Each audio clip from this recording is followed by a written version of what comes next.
Welcome to working with some elements from InDesign into Acrobat, where we make some interactive buttons. And here's the master page. I'm on the master page right at the top here at the moment, essentially, and I've got some buttons that are put in there. Now, you can do full interactivity from InDesign itself and export it, but you may have created your PDF out of another program. Could have been Illustrator or Affinity or something else, but we're going to use Acrobat in order to do the interactivity. But we do need some graphics to support our buttons. Now, if I go through, this is from an earlier video that will create how to create these master pages from InDesign. So I'm just going to click back onto my front page. You'll notice that these buttons are not here because what we did was we basically disabled those master page icons, and we've taken them away from that page because I didn't want that big number 1 there that was visible in that state. Now, so therefore, just to give you an idea what that is, I'm just going to bring this in so we can actually click on this page here, and what I'm going to do is just where it's basically where we could override master page icons, and this is what we did when we created it. And when I clicked on that, these items which were from the master page were visible. I clicked on them and deleted them. That's all I've done. Now, if I wanted to bring them all back, etc., what you can also do, so you're not stuffed if you suddenly think, oh my goodness, I wanted to bring that back in, you can come to your master pages icons here and let's see, apply to master pages, and then you can actually say yes, one, which I'm currently on, I want to apply that master to that page, and if I go OK, suddenly they're back again. So, and you're back into business as normal. But what I wanted to do is, in this case, while I brought them back here, maybe it's a great way to show you, I can now click on the same thing again, and just up into override master page icons, I'll click on that, and then I can just click on this one because I don't want that button. So InDesign, fantastic way of doing this. So essentially now we've solved our problem. So if you ever get into that little tricky area, it's just a matter of playing around with those master pages. And of course, as we scroll through, there they all are. Okay, so we have our buttons here, and we're basically good to go. Now, what I just wanted to quickly demonstrate to you is how do you create some of your buttons in a nice, easy way. And the way I've done that was with the button state for the polygon tool, and just the hidden under, or the same tool which is down there is just the ellipse tool. So I just want to show you a little bit of a trick as well and how that was done. So what I'm going to do is I'm just going to go down there and I'm going to hold my, say, maybe just a button state next to that, and I'm going to go Option key and Shift key just to constrain that shape, and I'm just dragging up again another button state. I'm going to come over to my properties here, and what I want to do is just the fill, and I'm in the essentials mode at the moment. It really doesn't matter what you're in, but just to make it the same is what I'm doing. And I'll just click on, just to be a little bit different here, I'll click on my color there to bring it in. And of course I've got no outline, just that fill. Right, that's easy enough, and that's no problems at all. But what we want to do is, I'll just cancel that. I just want to come along and get my polygon tool. And so how do I drag out my button the way I want? And I'm getting this lovely triangle here. If I hold my Shift key, of course it's all restrained, and if I don't hold it, then I move it around like so. So you may not be getting this. Now I just want to show you a couple of things. Now as I start dragging out, so I haven't let go of the mouse or anything like this, I'll hold my arrow keys. I'm going to my right arrow key, and now I've duplicated. I'll hold my top arrow key, and there we are, we're duplicating it. Now that's really good, but it might not be what you want for your one. Great way of creating some sort of a pattern as well. So I'm going to go my left arrow key to take it back to just one, and down arrow key here. Now the secret to controlling the shape is you go to your spacebar and you click it. Just click it once. I've just clicked it like so. Now if I put my arrow keys again, now it's actually bringing the elements in there, and if I click up, it's actually going through the different tools. And in this case, I'm adding more lines to it. If I do the downstroke, it's actually taking them back. And if I go the left arrow, it's now making them more like, I suppose, a starburst. So there's a starburst shape, and I'm going to use this as a sales icon. So really simple to do. So space bar with that one, and then I can duplicate that, and then just arrow key to take it back, space bar again, and then I'm just going to take it back to less shapes, back to the single shape, and then the left arrow key there just to take it all the way back, click, click, click, click, until it's all the way back to a triangle. And now I can just let that go, and I'm just going to go up and give it a fill, give it a red fill there as well. And then, of course, going back to my pointer tool, I can simply go through and just drag that in and size it up. Probably not the right colors for this. Shift key to constrain it, and voila, you're in business. So that's how these were created. So just a handy tool when you're working with InDesign to do those. However, for the purpose of this, all I want to do is just stay with those two buttons, which of course we link through there. All your other content's in place, I assume at this stage, so make sure it's all done. We're just going to do all the interactivity in Acrobat. So just to get it to the output for Acrobat, I'm just going to go File, and you can export it, but I like to use my export to, in this case, maybe either print 200, because I also want this PDF to be printable, and that's why we're doing it as an A4 landscape from the earlier video that was created, so it can be printed nicely and it can be used effectively on screen. So I've got two print formats here.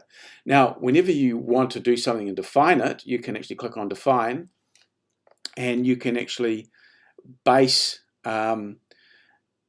what you already have in your system, or just go New, and then you can actually set up your own preset, whatever that might be. It might be the compression value, which in this case where you take it back to 200, which is going to be better for the print. We don't really need it anymore. It's not a high resolution. It's really just for printing out for notes, etc. Could even be work for 150, but also be small enough to work beautifully on screen. And of course you'll give it a name here. So I'll give it Present, just to show you how this is all working. So it's called Present. Compression, for this one, I'm just going to leave it at 200. I don't want any marks and bleeds for this one. Just with that standard version, I don't want any PDF X1A file, which is more for the print output. I just simply want that 200. And that was really easy. So Present, I'll put Present today, so I really know what it is that I'm doing, just in case you end up with a lot of these. And this is where you can even download presets from magazines and things like that, especially for pre-press. Anyway, I'll just go OK, and I can basically just go Done. So now when I want to go through, and I'm going to go File and get exactly what I want within my preset, there it is, Present Today. Now isn't that wonderful? And basically I'm just going to save that in there with my PDF file. So I'll go Present Today, so I know which one we're working on, and then I'm just going to simply save that, and it's going to save and be exported to the folder that I should be saving all my work to. So just to go and minimize that and just have a look, should be coming in here. Here's my Present Today, and I'm just opening it into Acrobat, which is the program that's going to do all the work for us. Okay. So I've got this all set to go, and what we're going to do is now we're going to give it the interactivity with these buttons. The top page, second page, we've got quite a few pages here, but all we're going to worry about is just linking up the first two just to get an idea of how it works.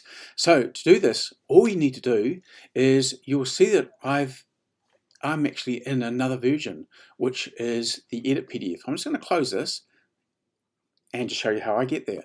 So what you're doing when you want to go to anything, it could be print production, rich media, I've got all these different things loaded in here, and they come from the tools. So here they are. Basically you can just load things in for whatever you require. Now one thing, for example, if I went on to rich media, and I'll just click on that because I've already got it open, so just click it on like so. This is where you can actually add in interactive 3D content.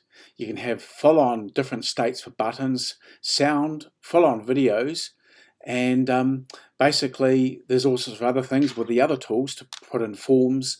Very, very good application for all sorts of uses. But anyway, we're just going to stay nice and simple. So I'll close this one, and I'm just going to come back and remember to go to the tools, and what we want here is just Edit PDF, which will give you this one here, which we can load in. So here we are. Now the reason I want this is because I've already created my button states, or not my states, but my graphics. So I just simply come along to this link tool here, and I want to add or edit a web or a document, which is the one we want here. As you can see, there's a range of other ones to play with as well, but I'm just going to stay nice and simple, just this document. So all I have to do is come along to highlight this page here, and then it's going to take me to this create link. Now I can have inset, an outline view, invert it so it becomes a negative, or just nothing at all. I quite like the inset to really indicate that it is a button feel, and I don't want any color at all, just want to use that as the graphic. Now you can actually go through and put out outlines, all sorts of things you want, but I've created the buttons here so it's nice and clear and simple. If you haven't done those buttons, you can get away with doing it this way as well. Anyway, go to page is generally what we want. So I'm just going to go next. And I set the link. Hold it. We have to make sure we go to the page. So to do that, all we do is come up. We've got 10 pages in this document. I'm just going to click the second one here, and I'm going to go set link. And basically this one has been established. Now to show you that's working, I'm going to come up and just click on this hand tool, and then when I come back in here, it'll show you that yes, indeed, that is really set to go. So if I click on this, there it is, it's gone to page 2. But of course I can't get back, so I better go and set the state here on page 2 so we can go back. So let's just go back to the link tool again, and I'm going to click on that same link tool. And with this one, I'm just going to drag another marquee selection over it, and just the same settings as before, go next. And of course, I want to go back to page 1, and then I'll go set link. So we'll go to the hand tool once more just to check things out. So indeed, it goes back, and those 2 pages are working. Obviously, you're going to need to do all the other ones as well. Now, one thing to just check to make sure that it's not jumping sizes, because it can do, is here's something to help you with that. I'm going to go to the link tool once more. If any one of the pages is not working, we can see which one's got the button on here. It's 2 here. I'm just going to double click on this, and it comes back in with that same tool if I need to change it at any stage. The thing we need to be aware of here is the actions. And what we want is our zoom level to fit page. Okay, so if you ever need to edit it, it needs to fit page, otherwise it'll jump in sizes. For example, if I go edit here, we can change it to any size. It could be a A2 poster, jumping to small versions, big versions, all over that single page and to the locations by actually fitting to the visible or inherent zoom, etc., custom zooms, if you will. We want it to stay all the same, so make sure you stay fit page. If it's not, you just go back and change it to fit page. Simple as that. Anyway, I'll just go OK, and I'm just going to go OK with this one. I'll go back and just make sure that the first page was correct. It looks like it is. It seems to be working great. Nonetheless, I'm just going to check. And because it's such an easy error to actually happen. So just here, double click, and actions, zoom level, fit page. Perfect. So I better save this at this stage. Now we're almost there. So if I just come down here and save, that's great, but we want it to open in full screen mode. So an earlier video showed that as well, but I'm just going to quickly go over it again. So essentially just go to File, come down to Properties. What we need here is open in full screen mode, and really that's it. As you see, we've got other settings here that we can have it centering in the screen. This is great if you're doing sort of more documents to read with bookmarks. You can do all sorts of things with this program, but we just want it for presentation mode. This is what we want. So I'm going to go OK. Now, one more thing I wanted to make sure is I want to get this color right, this background color. So let's go to the edit, or not edit, it would be edit on a PC, but we want to go to the Acrobat here because what we're looking for is preferences. So wherever you activate on a PC or a Mac, just make sure that you go to the right place, which is the preferences, full screen. Now down here we can have different transitions. We could do no transition or any one of these, or even random, so it jumps around the place. So what I'm going to do is just leave it on swipe, and that's fine. Now we've also got this background color, so if I click on this and then I just come along to the sample here, I can come along and actually sample what that background color is, and you would have seen that this has probably just changed there. So that's great. So I want to match the background because our A4 is not quite 16:9 format. So this is going to sort of fix it up, but still make it a great print document so you can print your notes as well. Anyway, I will close that. I will go OK. I'm going to just go File, Save now. So that's the end of the document. And I'm essentially just going to close it. Present Today, PDF, and I'll just close it now. Now see what happens when I open this one up. So Present Today PDF, if I double click on that, it will come along with this document is trying to put Acrobat in full screen mode. Yes, that's what we want. So just click yes. Now it's opening in full screen mode. Bang, but you will notice I've got a much larger screen here because it's using all of my screen, and essentially it's not quite fitting, but I do have my buttons here which I'll just quickly test. So they should jump to the next page and basically back to the start again. And when you want to get out of this, just go escape key.